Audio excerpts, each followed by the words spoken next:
Guillermo del Toro se hace presente en la Feria Internacional del Libro de Guadalajara. Es jueves de cine, aquí en el estudio en vivo. Emilio Mellén nos habla de su película El sueño de ayer.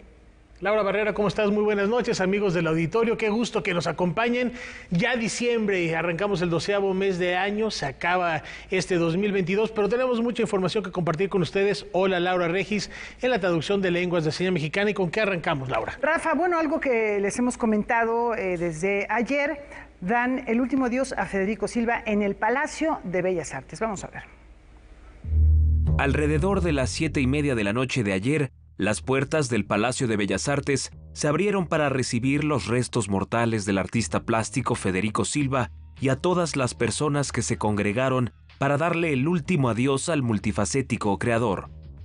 8 décadas atrás, en ese mismo recinto, el maestro Silva, quien era entonces un joven entusiasta que buscaba abrirse camino en el mundo del arte, inició su prolífica trayectoria. Lo hizo como asistente de David Alfaro Siqueiros durante la creación del mural Nueva Democracia.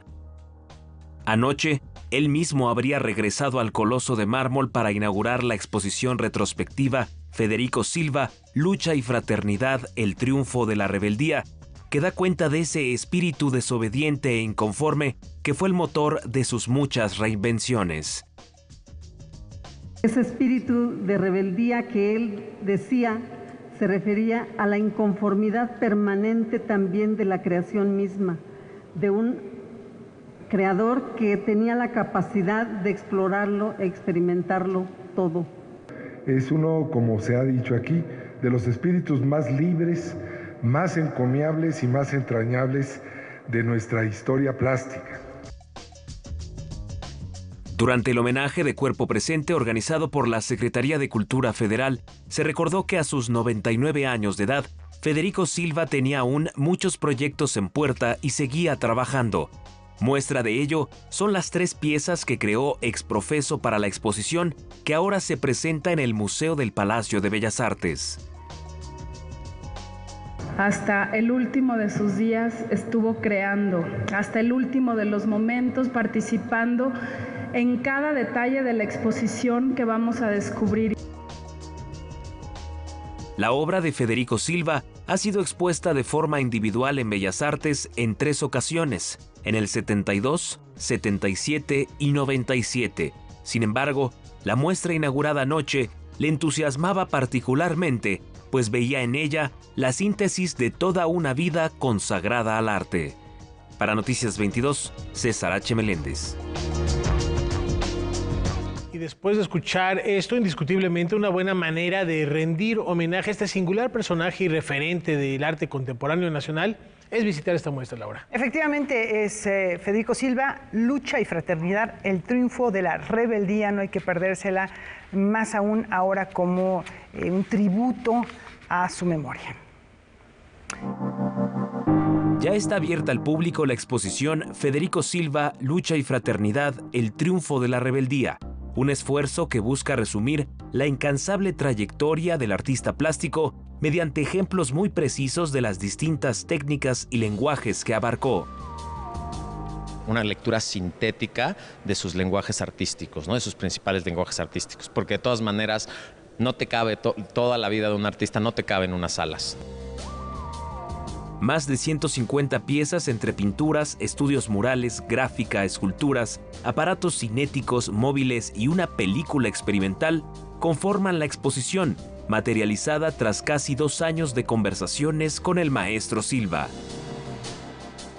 Nos enfocamos en hacer un registro puntual de las más de 700, 800 obras que tiene en su estudio. La muestra está segmentada en 4 núcleos temáticos y cronológicos aprobados por el artista. El primero lleva por título Del realismo a la abstracción y se centra en su periodo realista asociado con la Escuela Mexicana de Pintura, de la que después se distanciaría. La segunda sección, la subversión de la forma, tiene que ver con su periodo cinético, ¿no? Federico Silva es uno de los artistas más importantes del arte cinético. Lamentablemente, por su carácter y por distintas cosas de la historia, muchas de sus piezas fueron destruidas. El tercer núcleo aborda su faceta más conocida. La escultura monumental basada en referencias mesoamericanas, ¿no? Altamente geometrizadas. La última sección presenta su obra escrita y una selección de ejercicios plásticos creados desde 2003, incluyendo su incursión en la gráfica digital. Que el público visitante, el público que lo conoce y el que no lo conoce nada o el que lo conoce poco, pueda sembrar en ellos la curiosidad de intentar entender cómo una misma persona puede tener tantas facetas. La exposición Federico Silva, Lucha y Fraternidad, el triunfo de la rebeldía, permanecerá en el Museo del Palacio de Bellas Artes hasta el 19 de marzo. Posteriormente, viajará a Tlaxcala, donde el artista tenía su taller escultórico desde 1985. Para Noticias 22, César H. Meléndez. Y para redondear este tributo, vamos a hacer un viaje. ¿Qué te parece, Rafa? Ya ayer anticipábamos que la obra de Federico Silva se encuentra inclusive más allá de las fronteras geográficas de México. Vamos a conocer algunas de ellas. La obra de Federico Silva traspasó las fronteras mexicanas. Podemos encontrarla en ciudades como Washington, San Francisco, Varsovia o La Habana. El ejemplo más lejano lo realizó en 1988 como parte del Tratado de Amistad entre México y Japón. Se trata de la escultura Quetzalcóatl, de 16 toneladas en el Parque Yoyogi en Tokio. Su relación con Europa siempre fue cercana. Federico Silva vivió en Austria e Italia tras la Segunda Guerra Mundial y fue en Francia donde se permeó de las vanguardias europeas que influenciarían su obra. Aquí pintó también varios cuadros y podemos encontrar su escultura Guerra Florida, Relique des Aztèques, en la medieval villa de Parthenay. Hijo de padre español, Federico Silva realizó en 1997 su Quijote Azteca, una escultura de piedra de concreto, hierro y mármol de 5 metros de altura y 10 toneladas de peso, que simboliza el cruce de culturas entre España y México. Esta obra fue sufragada por la Asociación Cervantina de México. En el centro de Estocolmo podemos encontrar otra de las grandes esculturas del maestro. El Principio de Federico Silva formó parte de la conmemoración del Bicentenario de la Independencia de México y el Centenario de la Revolución.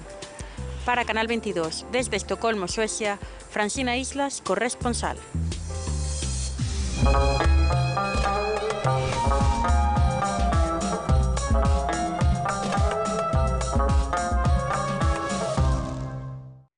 Y ahora nos vamos, Rafa, amigos, amigas, a Guadalajara, a la Perla Tapatía, con el reporte completo de este encuentro editorial, el más importante en habla hispana.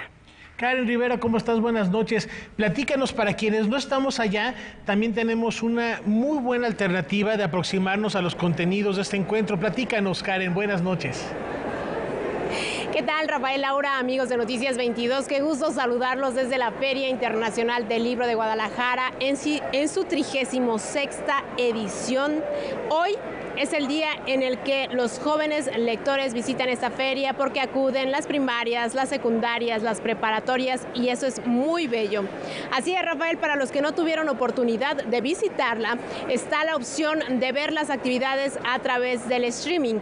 Lo único que tienen que hacer es entrar a la plataforma digital de la feria y ahí verán qué actividades serán posibles verse a la distancia. No hay pretextos, de verdad, para perdérselas. Vamos a comenzar con la información porque Massimo D'Alema es uno de los grandes pensadores políticos a nivel mundial. Él es el expresidente del Consejo de Ministros de Italia y él propone que el nuevo orden mundial debe estar encaminado a la pluralidad. La nota de Rodrigo Peredo. Una mirada a la realidad de la guerra, pero también un análisis del desorden social y político que se vive en nuestros tiempos. Esto fue La crisis del orden mundial, una conferencia de la Cátedra Latinoamericana Julio Cortázar de la UDG, donde participó el expresidente del Consejo de Ministros de Italia, Massimo D'Alema. Come siamo arrivati a questo punto? Negli ultimi 35 anni il mondo è passato dall'ordine bipolare, la guerra fredda, poi c'è stato un periodo in cui c'è stata una sola potenza che ha regolato il mondo, gli Stati Uniti d'America. Come ricostruire un ordine? Questo è l'interrogativo. Para el político italiano y caballero de la Gran Cruz de la Orden de Pío, las instituciones internacionales como la ONU deben cobrar mayor fuerza y también tenemos que apostar por un sistema de gobierno diferente. È molto importante naturalmente che riprenda un dialogo innanzitutto tra gli Stati Uniti e la Cina, però io non credo che noi torneremo ad un ordine bipolare come ci fu nel dopoguerra. Io credo che dobbiamo puntare ad un governo delle istituzioni comuni e non ad un governo delle grandi potenze. De igual manera, destaca que con el devenir de los años han surgido nuevos protagonistas para el orden mundial, entre ellos los países que conformamos América Latina. La conferencia magistral de Máximo de Alema fue presentada por el escritor, periodista y abogado Sergio Ramírez.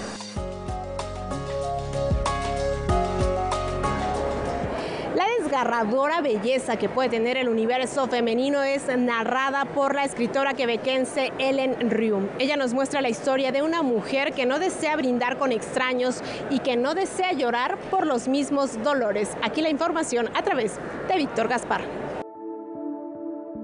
La escritora quebequense Ellen Ryu presenta Cuarto Contina, traducción al español de una novela que apareció en francés hace algunos años y en donde explora situaciones como la traducción, la identidad y su muy íntimo universo. Eleonor es el personaje principal de esta novela, personaje que ha aparecido en obras anteriores de Ellen Ryu y que resulta ser un alter ego que trabaja en una oficina de traducción. Puis, bon, alors c'est cette histoire-là où elle traduit des romans d'amour. Elle vit avec un homme qui la satisfait pas. Donc, donc elle décide de le quitter. Le jour qu'il lui est au travail, elle, c'est le vendredi saint, elle quitte tout. Elle part et elle se loue une chambre dans un quartier très pauvre de Montréal. Elle loue une chambre avec une baignoire. Cuarto Contina es también una oportunidad de reflexionar sobre el oficio de la traducción, al que Ellen Ryu se ha dedicado por varios años y que involucra la lengua y su capacidad de crear el mundo en sus colores y sensaciones. Quand je traduis un autre auteur, je joue un rôle, je deviens comme une comédienne. Je traduis, je dois me mettre dans la peau d'un auteur, puis souvent, c'est des choses que j'aurais jamais pu, moi, écrire parce que j'aurais jamais pu imaginer ces choses-là. Donc ça, pour moi, c'est toute la fascination de la traduction. C'est pour ça que j'ai eu envie de créer un personnage de traductrice puis de la mettre dans différentes situations de traduction. A la manera de una cartógrafa que se aventura en seguir los pasos de un escritor en una lengua extranjera, Ellen Ryu no solo ve en la traducción la posibilidad de indagar en la literatura, sino la de viajar en el tiempo. La beauté de la littérature, on est toujours transporté dans un autre monde. Puis bon, tu sais, je me dis, le dernier livre que j'ai traduit de l'anglais au français se passait au 18e siècle au Labrador. Le Labrador qui est complètement au nord du Québec, en fait, au 18e siècle. Donc moi, j'aurais jamais pu l'écrire, ce livre-là. C'était très, très, très, très éloigné de moi. Mais quand je l'ai lu, j'ai tellement eu envie de le traduire parce que j'aimais cette façon d'écrire de l'auteur. En plus, c'est un auteur, c'est un homme. Cuarto Contina de Ellen Ryu aparece en la Universidad Autónoma de Nuevo León con traducción de Roberto Rueda Monreal.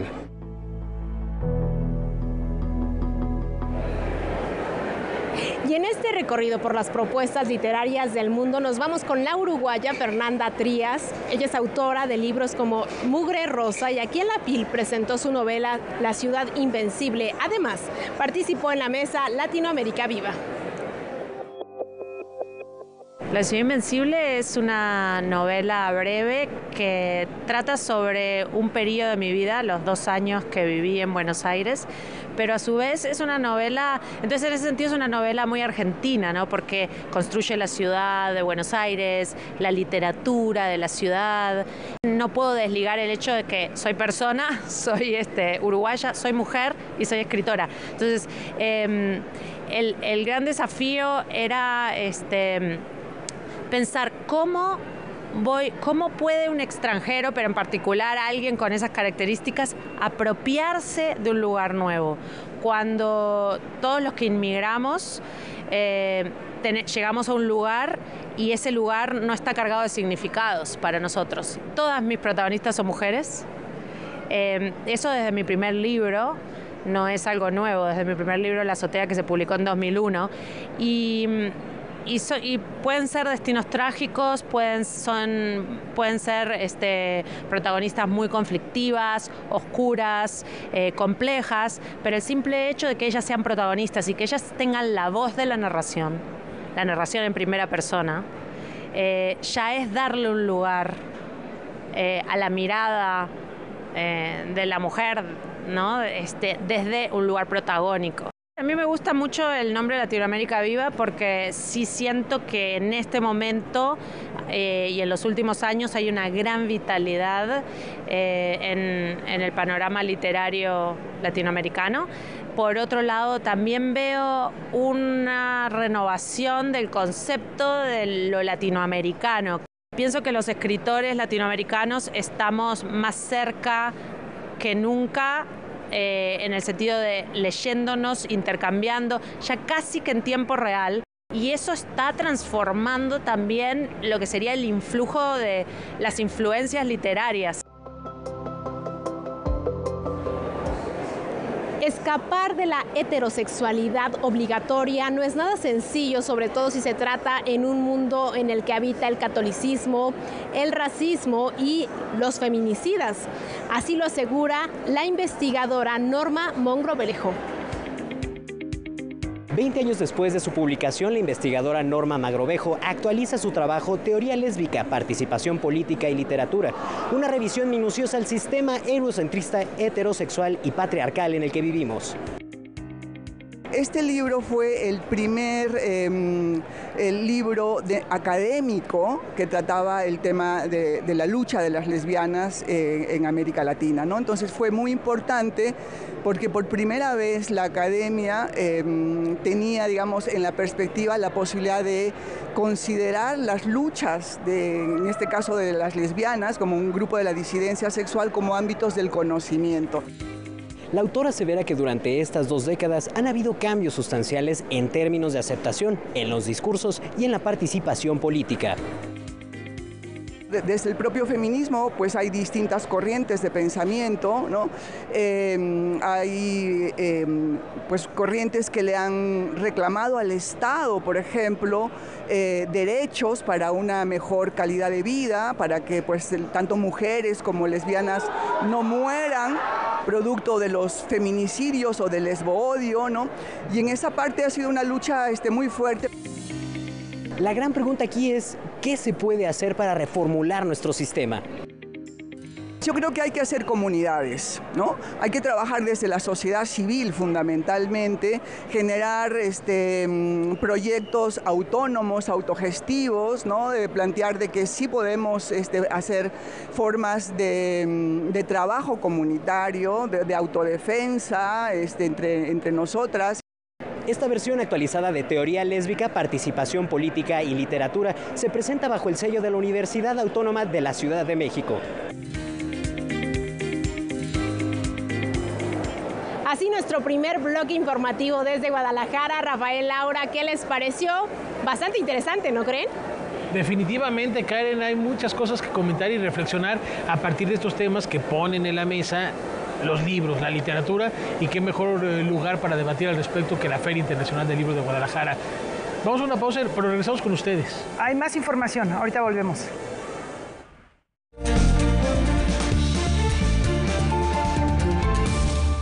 INE. Tal vez esta palabra no te diga mucho, pero el INE es más importante en tu vida de lo que piensas. El Instituto Nacional Electoral es el árbitro de nuestra democracia. Cuida de que tú sigas siendo libre. Cuida que nuestro país tenga un sistema de elecciones limpio y honesto. Si acaban con el INE, acaban con tu libertad. Acaban con la democracia en México. El INE no se toca. La democracia no se toca. Cambiemos México. Sí hay de otra. PAN. La Universidad del Ejército y Fuerza Aérea te ofrecen una beca integral para estudiar una de nuestras licenciaturas e ingenierías. Si tienes vocación de servicio y un profundo amor a México, tenemos un lugar para ti.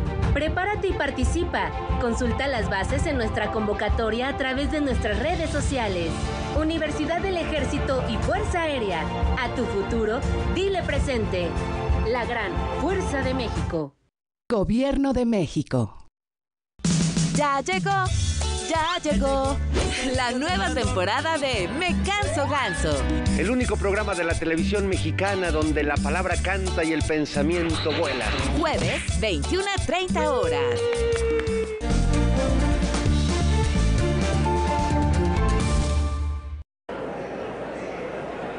Es un gusto continuar con ustedes en esta cobertura especial desde la Feria Internacional del Libro de Guadalajara en su edición número 36.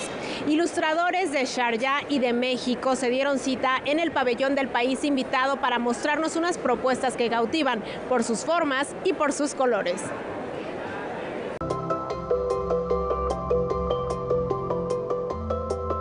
Este es el resultado del proyecto Libros de Acordeón, que reúne ilustradores mexicanos y emiratíes. Uno de ellos es Alex Herrerías. Muchas gracias por la entrevista, Alex. Pues háblanos un poco de en qué consiste este proyecto, cómo participas en él.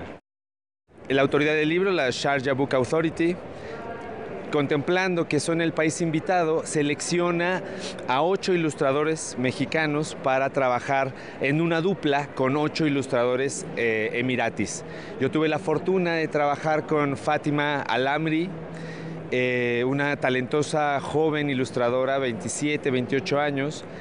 Hicimos un libro, Mi Tradición se llama, en donde pusimos sobre la mesa las tradiciones de México y las tradiciones de Sharjah.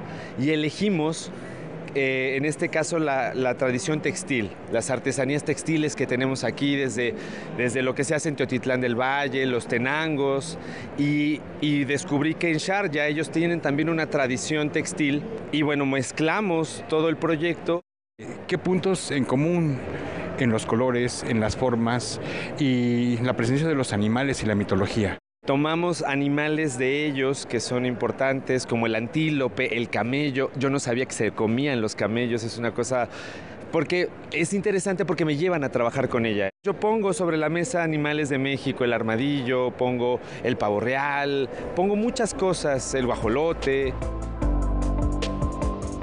¿Qué posibilidades creativas te permite este formato? De entrada hay que entender, en este caso, que los de ese lado del mundo leen al revés, ¿no? O sea, era una cosa, entender que sus libros empiezan del otro lado, que ellos la escriben del otro lado, ¿no? Entonces, tenemos que empezar con esa narrativa, quién iba a empezar a contar la historia, cómo se iba a ver, cómo se iba a ir desdoblando.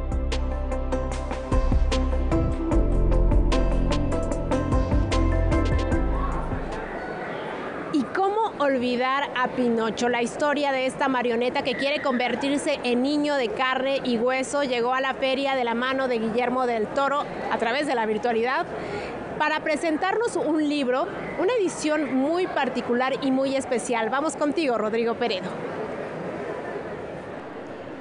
Pinocho de Guillermo del Toro ha llegado a algunas salas del cine en el país y pronto estará disponible en Netflix. El director mexicano abrió un espacio en su agenda para la FIL de Guadalajara y desde la ciudad de Los Ángeles, California, presentó un ejemplar en el que conoceremos cómo hizo la película. Filmamos la película aproximadamente por 1000 días.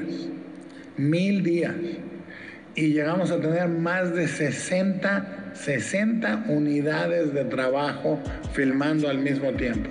Es en el cine en acción viva, lo que haces es ensayar y ensayar y ensayar y ensayar una realidad para que parezca, para que se genere un accidente, entrecomilladamente, que da vida y lo capturas.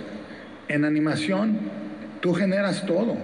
El libro trae mucha información, está muy bien escrito, no lo dijimos, por una mujer que se llama Gina McIntyre, que además está muy bien traducido el texto, y es la historia tanto del Pinocho de Collodi, es decir, cuáles fueron las encarnaciones que tuvo ese personaje en la literatura, y después todo el trabajo laboriosísimo de la producción de la película? En el taller de Chucho, digamos, son 7,000 metros cuadrados dedicados para stop motion. Y ahí hicimos, bueno, pues 3 secuencias completas, o 4.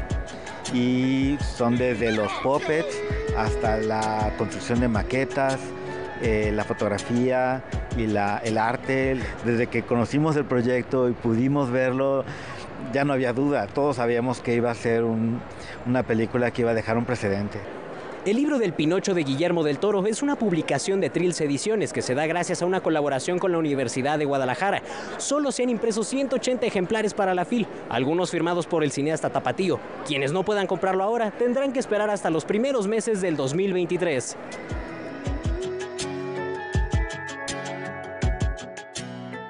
A lo largo de esta semana les hemos presentado varios entrevistados que nos traen propuestas muy interesantes y hoy no es la excepción. Me acompaña Jan Arimán. Muchas gracias, Jan. Él es fundador y editor de la editorial Trotalibros, una propuesta española que surgió a raíz de la tecnología. Pero ¿quién mejor que tú, Jan? Siempre es bonito regresar al origen. Que nos platiques de dónde nació la idea de crear esta editorial. Muchísimas gracias por invitarme. Trotalibros Editorial es la primera editorial del mundo que surge de estas comunidades virtuales de lectores que hemos ido constituyendo a lo largo de los últimos años en YouTube, en Instagram, en los blogs, en las redes sociales, ¿no? Gente que nos hemos conocido y nos hemos unido a lo largo del mundo a través de la pasión por los libros y por la lectura. Y de aquí yo era abogado. Hice mi canal de YouTube para hablar de literatura, que es un tema que me apasiona, y al final creció tanto que vi la oportunidad de crear mi propio proyecto editorial y publicar los libros que a mí me apasionaban, y dejando la abogacía aparte para hacer lo que realmente me hacía vibrar, que era esto. Trotalibros es una editorial que busca publicar aquellas ediciones, aquellos libros que están un poco en el olvido. ¿Cuáles son? ¿Y cuáles son quizá las que son de tu interés y también podrían ser de los lectores jóvenes? Sí, hay muchos libros de estos. Yo cuando me propuse hacer una editorial pensé qué podía aportar a un mercado del libro que se publicaba muchísimo, en el que las mesas de novedades de las librerías van pasando muy rápidamente, y tuve la idea de que quizá lo que podía aportar es poner el retrovisor y mirar atrás grandes joyas de la literatura que por X o por Y pasaron al olvido, ¿no? Y que merecían una segunda oportunidad. Y en eso, pues, el diseño y la tapa dura para mí es un mensaje de apostar por estos libros y llevarlos y acercarlos a un público diferente que quizá al que llegaron cuando se publicaron por primera vez o ni siquiera se publicaron en el pasado. Y ahora que comentas lo del diseño, este halo de luz, este triangulito amarillo que ven, significa luz. Todos los libros de esta editorial lo tienen porque representa como ese pequeño rayo de luz que nos puede iluminar en medio de tanta oscuridad, ¿no?, en la que habitamos en este mundo. Jan, háblenos de los autores. ¿Cuáles son los autores que podemos encontrar en esta editorial? Desde James Hilton, Louis Grassic Gibbon. Louis Grassic Gibbon, Canción del Ocaso, fue votado por los escoceses como el mejor libro escocés de todos los tiempos, y aún así nunca se había publicado en castellano. Víctor Català, seudónimo de Catarina Albert, un clásico de las letras catalanas. Mónica Dickens, bisnieta de Charles Dickens. Tarjei Vesaas, un escritor noruego que fue 3 veces candidato al premio Nobel. Y te puedes creer que no se podían encontrar sus libros en las librerías en castellano. Yo cuando sentía como esa frustración de decir, ¿cómo puede ser que unas joyas así no se encuentren? Sabía que lo tenía que publicar. Una editorial que también busca dar la vuelta al mundo a partir de estas publicaciones. No son libros que se centran en un solo país, sino que también buscan la riqueza literaria de cada región. Háblanos un poquito de esto y cerramos también invitando al público. ¿Dónde podemos ubicarte, encontrarte? Sí, la diversidad, de la misma manera que era una premisa de mi canal de YouTube, también lo es de la editorial. Diversidad en todos los sentidos, geográficos, culturales, también de género, también de voces, de estilos. Para mí esto era muy importante conservarlo en la editorial, ¿no? Todos los libros de Trotalibros Editorial lo vais a poder encontrar en el stand D8 de Colofón, porque ahora recientemente he llegado a México y estoy viviendo un sueño, el de encontrar los libros en la tierra de Juan Rulfo. Para mí es un gran honor. Muchísimas gracias. Gracias, Jan, y por favor, pues hay que seguir. Esto es una de las muestras de lo que puede hacer la tecnología en beneficio de la literatura, por supuesto, y nosotros continuamos porque seguimos a Laura Restrepo con los 1000 jóvenes en esta feria. Laura Restrepo se reencontró con el público mexicano en la FIL de Guadalajara para explorar y compartir sus experiencias como escritora y activista. Para dar inicio, la ganadora del premio Sor Juana Inés de la Cruz habló sobre qué tan importante es que los escritores estén en constante renovación. Yo siempre pienso, si me aburro yo escribiendo, ¿cómo se irá a aburrir el lector cuando lea esto? O sea, hay que meterle como un esfuerzo fuerte de ponerse al día. Yo creo que esa actualización, Mayra, no solo es hacia adelante, hacia nuevas técnicas y fórmulas narrativas, sino también hacia atrás. El micrófono estuvo abierto durante la charla para una sesión de preguntas libres. Además de hablar acerca de sus novelas, la autora compartió cómo es su proceso creativo y dio algunas sugerencias para quienes se inician en el terreno de la escritura.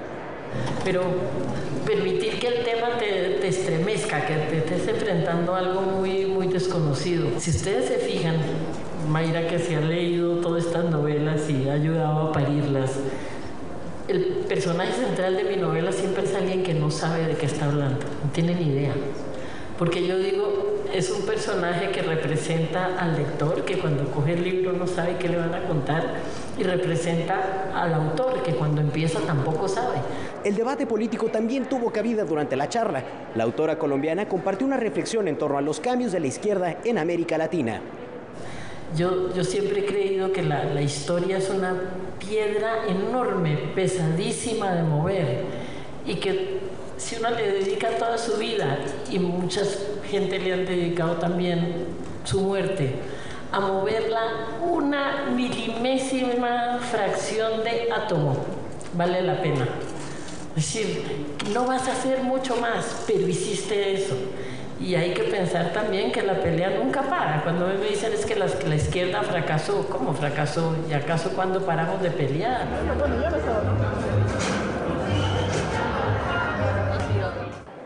Hemos llegado al final de nuestro bloque informativo desde la Feria Internacional del Libro de Guadalajara. Mañana no se pierdan esta última transmisión porque tendremos literatura de varias partes del mundo, literatura árabe, también afrodescendiente. Además, lo que pasó en la inauguración del Salón del Cómic y la novela gráfica. Rafael, Laura, pues aquí seguimos dándole de pie y muy emocionados. Yo, mientras tanto, después de este día, pues me voy a cenar unas ricas carnes en su jugo.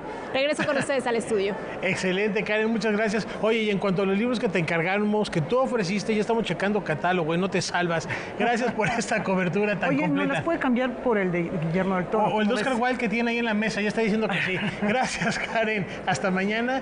Y bueno, cambiando de tema rapidísimo, ya lo habíamos anticipado. Iniciamos el mes de diciembre y hay una efeméride importante que recordar, Laura. Efectivamente, justo el 1 de diciembre de cada año, el mundo conmemora el Día Mundial del SIDA. La Organización de Naciones Unidas subraya que es esta jornada para hacer un llamado a apoyar a las personas que conviven con el VIH y para recordar a las que han fallecido por enfermedades relacionadas con el SIDA. De hecho, ONU-SIDA insta a todos y a cada uno de nosotros a abordar las desigualdades que están frenando el progreso para poner fin al SIDA. El lema Igualdad Ya es una llamada a la acción cuyo objetivo último es promover que todos nos pongamos a trabajar en todas aquellas medidas prácticas que se han demostrado que son necesarias para tratar las disparidades y ayudarán a acabar con el SIDA.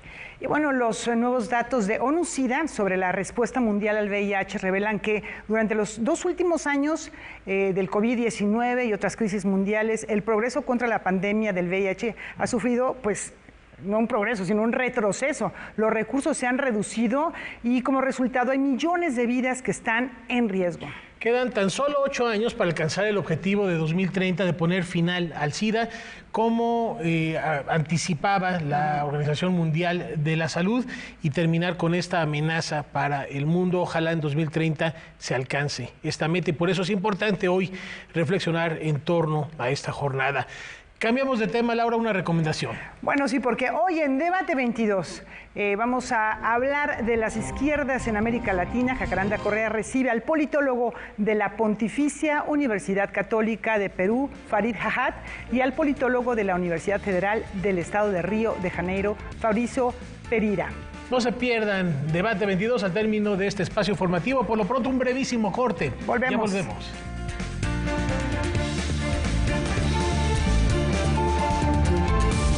El Festival Internacional de Cine con Medios Alternativos presenta Programa de Cortometraje Universitario y Animación número 2. Y me daban electrochoque. Alejo. Hay días que se amanece con la agresividad a todo lo que da. Piezas desiguales.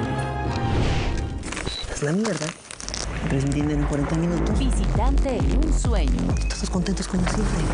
Apareció ese bicho raro. Mi hijo tiene un dinosaurio. No me dejes en paz y tú no haces nada todos los días. Pues esas Tumbas de cal. El desierto. Comencé a tener pesadillas en las que olvidaba respirar. Bajo el agua. Aunque quizás solo estoy abrumado. Jueves, 22:40 horas. Zona D presenta Diversos Somos. Gays. Yo creo que casarme con él significa más que nada la protección de la familia, ¿no? Bisexuales. Simplemente pensar que gay, homosexual, es una ofensa, que lo usen como ofensa, de repente sí te cala. Lesbianas. Desde el kinder tenía cierta atracción por algunas compañeras, por algunas maestras. Transexuales. Siento un hombre, pero pues debo de estar enfermo, debo estar loco. Mejor intento ser la mejor mujer que pueda ser. Sábado, 22:40 horas.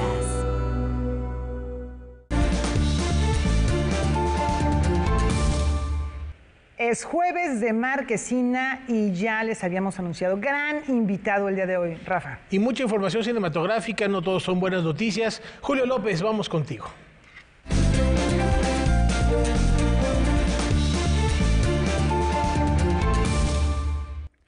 Laura, Rafa, amigos de Noticias 22, pues sí, tenemos una noticia que nos duele a muchos porque el día de ayer por la noche se anunció que el gran actor Alonso Echanove había fallecido. Y aquí les compartimos un poco de su vida y su trabajo.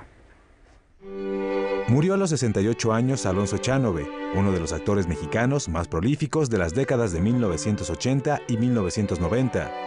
A lo largo de su carrera participó en cerca de 100 películas y fue nominado a los premios Ariel en 6 ocasiones, llevándose la apreciada estatuilla 2 veces, en 1989 por Mentiras Piadosas del director Arturo Ripstein y en 1993 por Modelo Antiguo del cineasta Raúl Araiza. Participó en filmes emblemáticos de la cinematografía nacional como Los motivos de luz de Felipe Casals, Lolo de Francisco Atié y Amor a la vuelta de la esquina de Alberto Cortés. Su regreso triunfal se dio con el largometraje 4 lunas de Sergio Tobar, en la que interpreta a un hombre adulto que explora su sexualidad.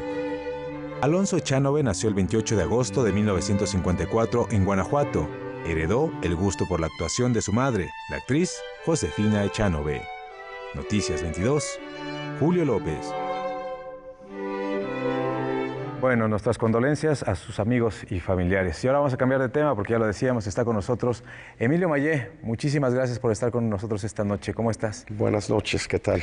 Estabas platicando hace un rato que tenía un tiempo, ¿no? Desde 2005 tu última película de ficción. Antes habías hecho, o más bien después habías hecho 3 documentales, pero bueno, regresas al mundo de la ficción con un proyecto bien interesante. Tenemos ahí a Pérez Prado, protagonizado por Rubén Albarrán, pues digamos el vocalista de Café Tacuba. ¿Cómo fue meterse esa historia que ya de por sí suena un poco controversial o tropicalización? Hay muchas cosas ahí. No, lo que quería era inspirarme en Pérez Prado, que me parece un artista espectacular. Su música sigue teniendo una vigencia y una fuerza y un poderío fantástico, pero no quería hacer su biografía.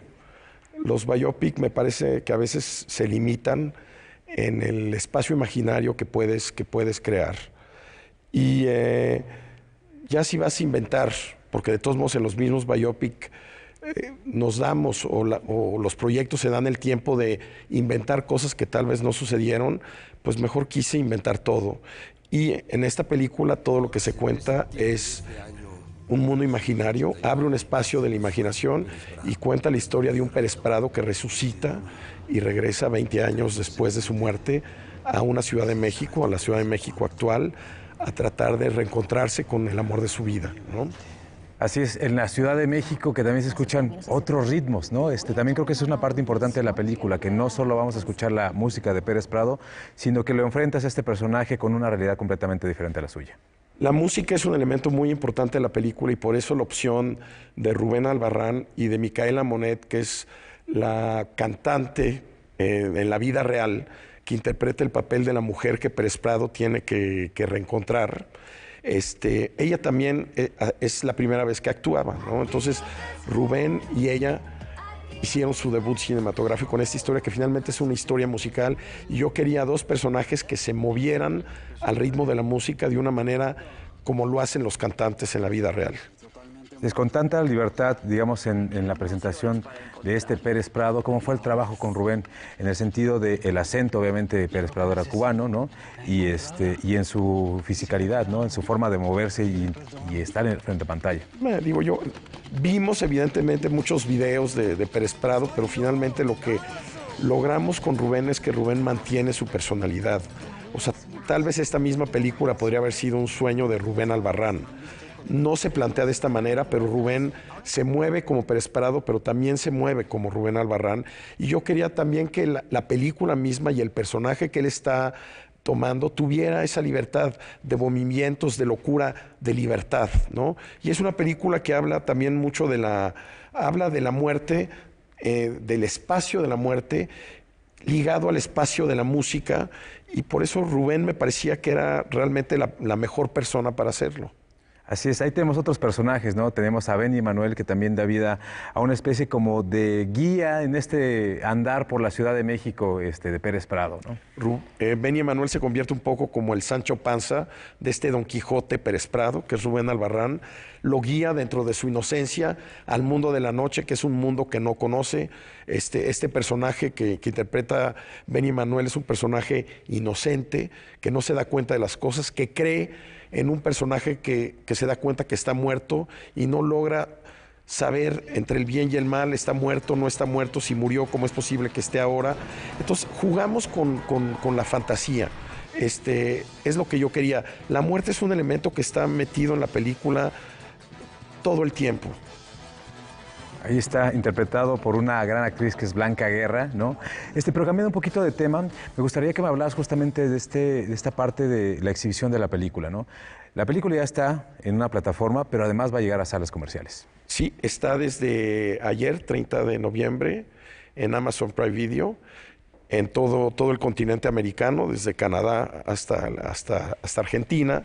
Pero la semana que entra salimos en el circuito cultural de la Ciudad de México, Cineteca, Cinemanía, Tonalá, otras 2 salas que estamos por cerrar y después pues vamos a tener una gira en cinetecas de todo el país para que la gente pueda verla, porque por la música y por la manera en cómo está hecha, es evidentemente una película que se disfruta mucho en una sala de cine. A nosotros nos tocó verla justo en su estreno en el Festival Internacional de Cine de Morelia, donde estuvo presente el elenco y hubo un espectáculo, ¿no? ¿Cómo sentiste, digamos, ahí el ambiente de la gente?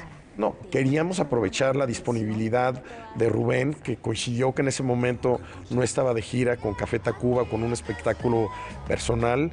Pudo venir también la Orquesta Pérez Prado, que sale en una secuencia así muy poderosa de la película, en la secuencia climática de la película, y vinieron Rubén con la Orquesta Pérez Prado y pues armamos ahí una cosa. Es una película también de mucha gozadera, o sea, está el placer de la música metida.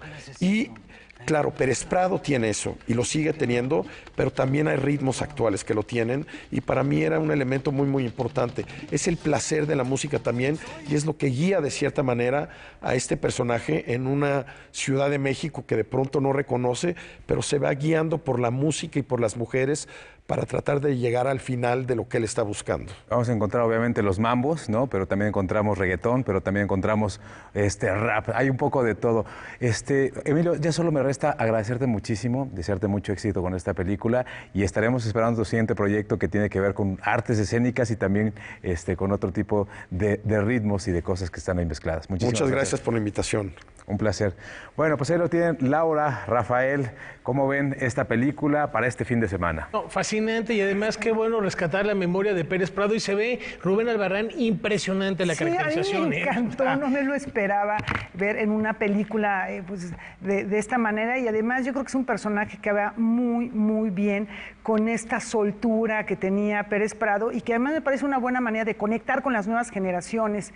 Tiene todos estos elementos para lograr reunir pues a varias generaciones, a la familia completa en torno a una historia sumamente original. Muchas gracias, Emilio, bienvenido y enhorabuena por esta película, que verla en plataformas o en el cine. Y seguimos hablando de grandes personajes de la música cuyo recuerdo permanece, Laura. Y que hay que rescatar y hay que tenerlas presente. Muchos llevamos a Betsy Pecanins en el alma, no hay que perdernos este concierto. La chancla que yo tiro, no la vuelvo a levantar. La Chancla, I Am a Woman, Por un Amor, La Bruja y por supuesto Ave Phoenix son algunas de las canciones que interpretó Betsy Pecanins y por las cuales fue conocida como la reina del blues, aunque su registro le permitió incursionar en el hip hop, rock, electrónica, ranchera y contemporánea. Para recordarla, su banda ha preparado el concierto Betsy en el alma. Hemos preparado con mucha atención al detalle.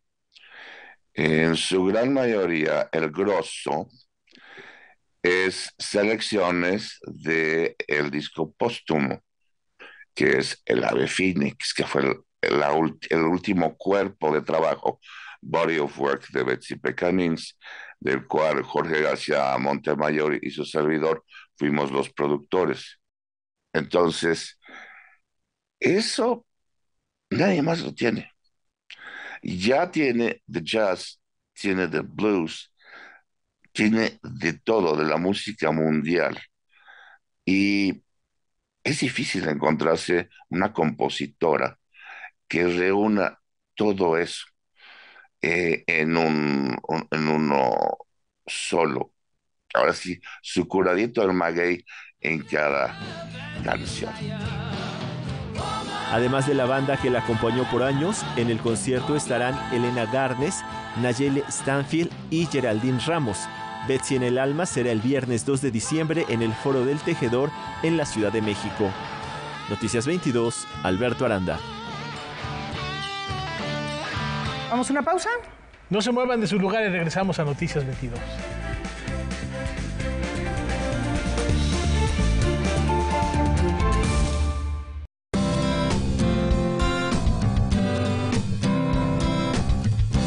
Como audiencia, tienes derechos. Debes conocerlos para poder ejercerlos y ser parte de los televidentes críticos y participativos. Es muy importante que sepas que los contenidos que ofrece tu televisora deben reflejar pluralidad ideológica, política, social, cultural y lingüística. Para más información, consulta la página de defensoría.canal22.org.mx.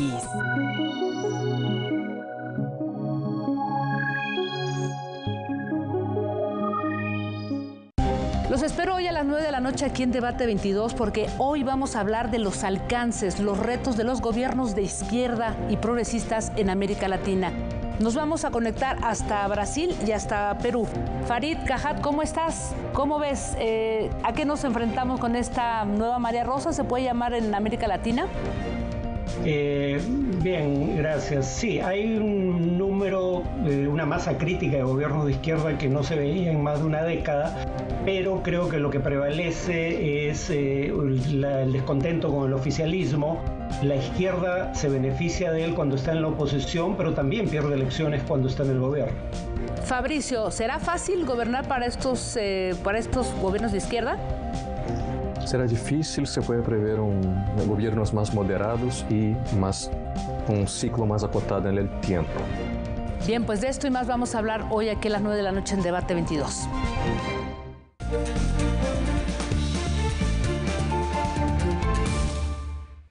Como cada semana hacemos esta invitación para leernos en otros.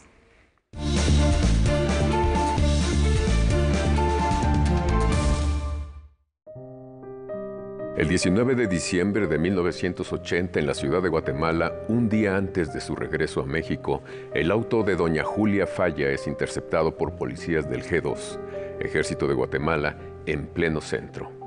Desde ese día, nos dice Elena Poniatowska, Alaide Fopa desaparece. ¿Quién sabe a dónde se la llevaron? ¿Quién sabe por qué?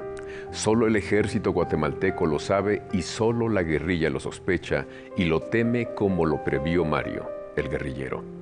Perdimos a Alaide, pero nos queda la revista FEM, la memoria de su compromiso con las minorías y sus poemas donde el torrente secreto de la sangre, la verdirroja y rotunda sandía, la cadencia grave de la maternidad, el tiempo, el olor del otoño, la poesía que escondida en las palabras revela a veces su resplandor fugitivo, la fecunda herida de su sexo, están presentes en Viento de Primavera, una antología publicada por el Fondo de Cultura Económica que cuenta además con un estupendo prólogo de Elena Poniatowska. Los libros son ventanas para mirar lo nuevo y para mostrar lo nuestro. También son puentes para transitar por esos mundos paralelos que enriquecen al nuestro. Cuénteme qué lee, porque la lectura es una tarea colectiva. Nos leemos en otros. Hay que leernos en otros. Cambiando de tema, Cristina Pacheco fue galardonada con el Premio Bellas Artes Inés Arredondo. Cristina Pacheco obtiene el Premio de Bellas Artes de Literatura Inés Arredondo 2022. El jurado, integrado por Pura López Colomé, Paula Abramo y Flor Cecilia Reyes, señaló que la autora ha desarrollado un estilo inconfundible por vía de crónicas, entrevistas, distintas plataformas narrativas, libros para niños, así como de contribuciones en medios televisivos y radiofónicos. Todo lo anterior ha ido acompañado de una gran labor en el mundo del trabajo comunitario, el periodismo, la difusión cultural y el fomento a la lectura. De su amplia obra destaca La última noche del tigre, Amores y desamores, Los trabajos perdidos, Humo en los ojos, El eterno viajero, Largo viaje al país de la memoria y Los dueños de la noche. Cristina Pacheco nació en San Felipe, Guanajuato. Migró junto con su familia a la Ciudad de México en 1946, donde años más tarde realizó estudios en lengua y literaturas hispánicas en la Facultad de Filosofía y Letras de la Universidad Nacional Autónoma de México. Noticias 22, Julio López. La Universidad Nacional reconoce a quienes encaminan sus actos a la defensa, promoción, protección y garantía de los derechos humanos. Este jueves 1 de diciembre, la Universidad Nacional Autónoma de México entregó el reconocimiento a Alfonso García Robles, de manos del rector Enrique Graue. Otras personas, por el contrario, han dedicado su vida a fomentar la paz entre las naciones, como fue el caso de Alfonso García Robles, a lograr la desnuclearización de la América Latina y promover el desarme a nivel mundial. Universitario que en el año de 1982 recibió el Premio Nobel de la Paz. Este galardón se le entregó a 9 personalidades e instituciones por el reconocimiento de sus actos ante la defensa, promoción, protección o garantía de derechos humanos de las personas migrantes en condiciones de vulnerabilidad. Yo represento al distrito más latino y el distrito más inmigrante de todo el condado. Y estoy en una parte de gobierno donde hacemos leyes y representamos a 330,000 personas en el condado. Posterior a su semblanza y entrega del reconocimiento a los respectivos galardonados, el titular del Instituto Federal de la Defensoría Pública habló de un nuevo enfoque de trabajo por parte de esta institución. Es una institución que hoy por hoy cuenta con un área de ciencias forenses. Por cierto, muchos de los integrantes del área de ciencias forenses de la Defensoría Pública forman parte de una carrera muy novedosa que se impulsó en nuestra máxima casa de estudios, precisamente en la Facultad de Medicina, con un enfoque de ciencias forenses que sin duda está siendo una vanguardia muy importante para nuestro país para enfrentar un problema forense, una crisis forense que atraviesa nuestra nación. Para Noticias 22, Saraí Cedillo. Rapidísimo, a propósito de premios, estoy revisando aquí en el Twitter que Julián Herbert se acaba de enterar hace unos minutos, unas horas, que ganó el Premio Nacional de Poesía Ramón López Velarde por La Parte Quemada. Un fuerte abrazo a Julián, este gran autor de Saltillo, por este reconocimiento. Cambiando de tema, lo vintage está de vuelta. Estamos encantados de que estén todos aquí presentes para la inauguración de nuestro maravilloso Vintage. Así arrancó Vintage 2022, una especie de venta de garage que reúne todo tipo de artículos, desde ropa y calzado hasta muebles y pinturas. Lo más destacado es que los artículos fueron donados y todo lo que se recaude será destinado al Museo de Arte Popular. Este es el número 16 o 17, si mi memoria no me falla, y entran entre 2,000 y 3,000 personas en estos 3 días. Hay que venir a chacharear. Uno puede encontrarse verdaderos tesoros a precios muy bajos. Eso sí, hay que llegar temprano, pues la gente entra por grupos y la fila es larga. Es el 1 de diciembre, que soy jueves, viernes 2, sábado 3 de diciembre, de 11 de la mañana a 7 de la noche. Estamos ubicados en una casa que nos prestan, el Palmas 1145, Colonia Lomas de Chapultepec, en la Alcaldía Miguel Hidalgo.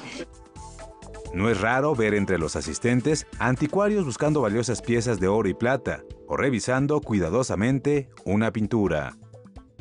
Eso es bien importante que lo sepa la gente, que está ayudando al artesano a través de un donativo que se lleva un premio, que es algo a muy buen precio. Paralelamente también se ofertan piezas del Museo de Arte Popular. Esas piezas sí se venden a su precio regular. Noticias 22, Julio López. Ya nos vamos, tenemos música. Este año se cumplen 106 años de la partida de Francesco Paolo Tosti. Fue en diciembre de 1916 cuando este gran compositor